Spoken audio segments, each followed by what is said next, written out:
you believe that even if you brought your entire life savings to New York City, you could still end up sleeping under a bridge? This isn't a movie plot or a dystopian fantasy. It's the harsh reality that thousands of New Yorkers face every single day. While the city's skyscrapers rise proudly into the sky, just beneath them, in the dark corners of Manhattan's subway tunnels, under the Brooklyn Bridge, or near JFK Airport in Queens, lies a version of New York they don't want you to see. A New York drowning in poverty, despair, and a growing sense of danger, like a ticking social time bomb ready to explode. The story of the homeless is no longer one of failures, as the press used to stereotypically describe. This is the story of people who once had jobs, lived stable lives, and had plans for the future, until a bill or an unexpected accident pulled them off the trajectory of life. In today's video, we'll take you deep into the dark heart of New York, where collapse isn't just happening in back alleys, but spreading everywhere, revealing truths they'd rather keep hidden. Ready to face the truth behind New York that few dare to look at? Let's explore it right now. New York City was once the place people dreamed of reaching, a city glowing with lights, echoing with the promise of new beginnings. But today, the very heart of that American symbol beats faintly in silence. A place that once promised, if you work hard enough, you'll succeed, now witnesses tens of thousands trying to survive each night, just to see the dawn of one more day. In the heart of Manhattan, not far from Wall Street and the gleaming glass bank buildings, are stretches of tents set up beside construction sites, gas stations, or the sidewalks in front of convenience stores. According to the latest statistical data on the number of homeless people in NYC in 2025, up to 108,464 people have to sleep in shelters every night in this city. But that's just the tip of the iceberg. Thousands of others, not officially counted due to the flawed hope counting system, are huddling in the subway, parks, and public restrooms. And more than 200,000 other people are homeless, having to sleep at friends' or acquaintances' houses. In total, the estimated actual number exceeds 350,000 homeless people in New York, a figure that is shocking when one remembers that this is the cultural, financial, and media center of the entire United States. The more painful fact is that 69% of the people in shelters are families.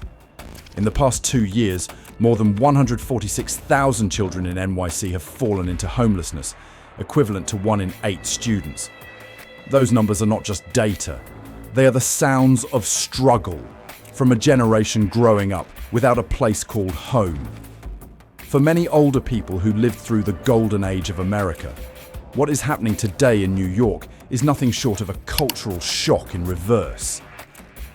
Nostalgia for this city in the 70s, where they arrived with nothing but their bare hands, yet were still able to rent a small room, start a new life, working as factory workers while raising 3 children properly.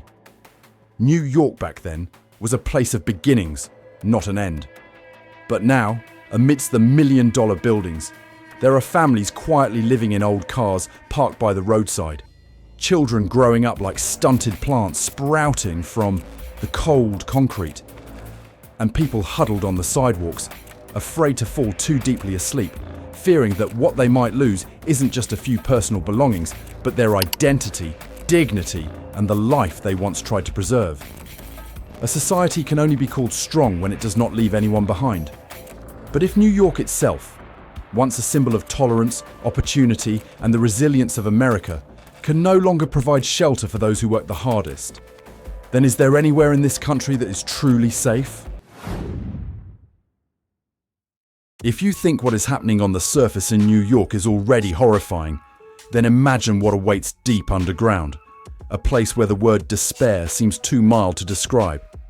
The subway, once the pride of the modern city, is now becoming the last refuge for thousands of homeless people. Those who have been pushed out of every level above ground, leaving only one escape: darkness. A second world quietly exists just beneath the heart of New York. Not a world of traffic and connectivity, but an endless social crack, where thousands of lives struggle to survive amidst the roar of trains, the dampness seeping through every iron crevice, and the announcement sounds echoing like indifferent reminders. In less than a year, the number of homeless people living under the subway system has increased by 20%, a stark figure that clearly reflects the escalating crisis right at the lifeblood of the city. And if you have ever set foot in Penn Station or Grand Central, you may have witnessed it. People huddled on waiting benches, curled up in tattered old blankets, or quietly sitting in a corner of the train car as if trying to shrink into a world no one wants to see. Many people come here because they have no other choice. The train station is the only place with a roof, warmth, and no one asks them what they are doing there. But inside that makeshift shelter are images that evoke both compassion and unease simultaneously. A video captured the horrifying moment when a man approached to inquire about a homeless person curled up in a corner of the subway amidst trash and stagnant water. However, when he bent down, a swarm of rats, at least 24, suddenly crawled out as if marching under the tattered blanket the man was covering himself with. If that wasn't horrifying enough, at another station, passengers and the janitor were shocked to see a homeless man urinating directly into the janitor's mop bucket, while hundreds of people were waiting for the train nearby. There are also people pouring buckets of water over their heads and scrubbing themselves in the subway, regardless of the water splashing onto the passengers in the same carriage, as if they were bathing in an underground public swimming pool. Not all of them cause a disturbance, but such actions, when repeated, make elderly passengers, women, and children increasingly feel tense when getting off at the station. Empathy is gradually giving way to vigilance, and from vigilance comes fear. The fear that at any moment an uncontrollable act could occur. The subway, a symbol of a dynamic and cohesive city, has now become an invisible front line where forgotten souls struggle each night amidst the screeching trains and the breath of people solidifying in the cold. Amid that crisis, the city has begun to take action. MTA, in coordination with the NYPD and welfare agencies, has increased the number of social workers and support officers in the subway system. They are not there to push the homeless away, but to persuade them that there are still shelters, that they can help them leave this place. But how effective that is remains a question, as not everyone still has enough faith to step out of the darkness. Beneath the streets of New York, there are not only subway lines running throughout the city. It is also a symbol of a crisis that no one wants to acknowledge. A wealthy city keeping the poor below, as far from the light as possible. And the most terrifying question of all is, when darkness has become the final refuge, can they still believe in the light? In the heart of Manhattan, once hailed as the city that never sleeps, there are still people collapsing from hunger. Not in the remote streets or under distant bridges, but right in the middle of the luxurious avenues, where the glass reflects the yellow lights of the skyscrapers, and where each bag of food, still smelling of fruits and toasted bread, is thrown straight into the trash. At a luxury hotel in Midtown Manhattan, now used by the city as a temporary shelter for migrants, 3 meals are delivered every day.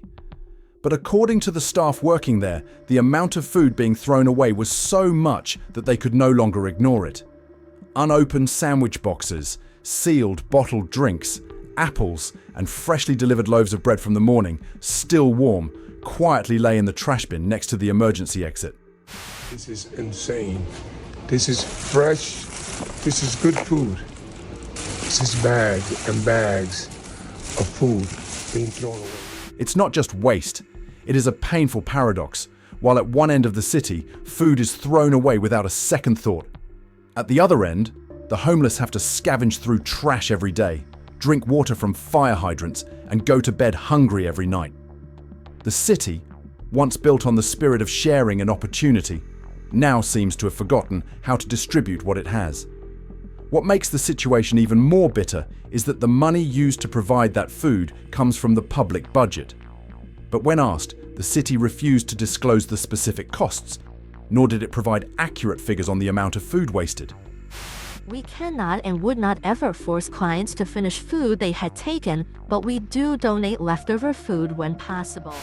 That answer sounds reasonable, but to those who witnessed dozens of bags of food being thrown away, it only deepened their frustration. An employee shared that they had repeatedly reported to the management, even suggesting a solution to transfer unused meals to shelters or charitable organizations. But everything remains the same. Food is still being delivered regularly, and the trash keeps piling up every day. A wealthy city is not only measured by its skyscrapers or enormous budgets, it is measured by how it treats its poorest people. If a city like New York, once a symbol of the American dream, still allows its people to starve amidst abundance, what does that dream mean now? And if the collective conscience no longer speaks out against such ruthless waste, can we still call this place a civilized society? In the city that was once a symbol of order and security, white zones are now emerging, places where even the police hesitate to set foot. There are no armed gangs, no fierce battles, but areas like around Roosevelt Hotel, the alleys near Port Authority, or the area under the Manhattan Bridge have become urban wastelands, because the homeless there are no longer simply poor people looking for a place to sleep. Many of them have lived on the fringes of society for too long, losing control over their behavior, struggling with mental health disorders, or simply being so traumatized that they no longer trust anyone. Local police admit they have reduced patrols during peak hours at some hotspots because they cannot control the situation without escalating tensions. An anonymous police officer shared that even when deployed to the tent areas, they often just walk by or stand observing from a distance, because each time they venture deeper, they might have to face people who are delusional, confrontational, or simply have lost all faith in humanity. The small businesses around reflect that they do not dare to open their doors at night. A laundromat relocated after 2 employees were chased by a panicked homeless person. Residents of the surrounding apartment buildings posted warning signs saying, "Do not use the back entrance, danger." Not because of thieves, but because they cannot predict what will happen when they accidentally encounter someone living on the edge of despair. It's ironic that the streets just a few blocks away from Times Square, just a few blocks away, once a shining paradise of consumerism and tourism, is now regarded as a forbidden zone within its own city. One of the wealthiest cities in the world, yet it has dark corners where law enforcement also hesitates to tread. So what has caused a civilized society to push thousands of people into a state of losing control over themselves, and at the same time, make those tasked with protecting them turn away? Throughout the streets of Manhattan, Brooklyn, and the Bronx, whenever a homeless camp is cleared, just a week later, those figures quietly return. They are not loud, they do not resist, they simply have nowhere else to go. The eradication campaigns carried out by special task forces like the Q teams in coordination with the NYPD have become familiar. They arrive, dismantle tents, gather belongings, and leave behind an empty sidewalk, clean in appearance but cold in humanity. The authorities call it a community protection solution. But the reality reflects a bitter paradox. Only 5% of those evicted from the encampments are willing to move into shelters. The rest, over 90%, either try to set up their tents in other areas or sleep rough at subway stations, under bridges, or in parks that are open all night. There have been fewer than 3 recorded cases of individuals finding permanent housing after the camps were dismantled, according to a report by the New York Post. No one denies the makeshift camps built with tarps, rotting wood, or patchy insulation in the heart of the city carry many risks regarding security, hygiene, and urban image. But what needs to be deeply considered is, how desperate must one be to choose to build a house like that in the freezing streets, where there are no doors, no locks, and no guarantees for tomorrow? The cleanup crews report that they often encounter passive silence, No violent reactions, no pleas. Just the vacant eyes of those who have lost so much to life that there is nothing left to lose. A sanitation worker recounted the moment he lifted a dirty blanket from the sidewalk and found underneath a few old family photos, decayed but still carefully preserved like a final relic. We were ordered to clean up, but deep down it felt like we were erasing the remnants of a person, he said. Some residents welcome the eviction operations, saying they feel more at ease when the sidewalks are clear. But some people sighed, they clean up today and then they come back tomorrow. If the homelessness crisis could be solved with just a broom and a truck, America wouldn't be in the state it is now. If only brooms and trucks could solve the homelessness crisis, America wouldn't be in the state it is now. The irony is that the cleaned streets become places people unconsciously avoid because no one is there anymore. Only faint traces of activity, unfinished fires, a few charred wooden pieces, and a lingering sense of emptiness. The issue is not about erasing the image of homeless people on the streets, but rather explaining why they were there in the first place. Because if a society only tries to hide poverty as if sweeping dust under the rug, sooner or later it will have to face the truth. Removing a tent is easy, but removing a deep-rooted cause cannot be done overnight. There is a type of architecture that no one mentions in New York tours, but it is present everywhere, creeping in like a silent proclamation. You are not allowed to rest here. On public benches in the park, metal bars are deliberately placed in the middle to prevent anyone from lying down. Under the bridge or in the wind-sheltered wall, recesses, sharp-edged stones are deliberately placed, not for decoration, but so that no one can spread a blanket and sleep overnight. Even in some stores, the automatic sprinkler system activates at night, not for the plants, but for the people, as a measure to deter unwanted guests from the doorstep. This is called hostile architecture, a way for society to say, "We don't want to see you here," without having to speak up. And the most heartbreaking thing is that these designs are not limited to the bustling city centre. They infiltrate all layers, from large banks to train stations, from hospitals to schools, as if seeing someone sleeping on the street is too inconvenient for modern urban life. They cite reasons of security, order, and aesthetics. They say the benches need to be user-friendly. But the users here seem to be only those who don't need a place to sleep overnight. A social activist once photographed over 40 designs of this type within a 5-block radius around Times Square. In the photo are jagged iron columns, useless stones in terms of functionality, but full of symbolic meaning. We are willing to spend money to push you away, but not willing to spend money to help you stay. There is a bitter truth. The majority of homeless people are not the lazy or spongers as commonly stereotyped. Many were once construction workers, delivery drivers, part-time nurses, jobs that are the backbone of the city. But when illness, unemployment, or domestic violence strikes, they fall through the too-thin safety net and plummet straight to the bottom, where only the sidewalk and the cold void beneath a store awning remain.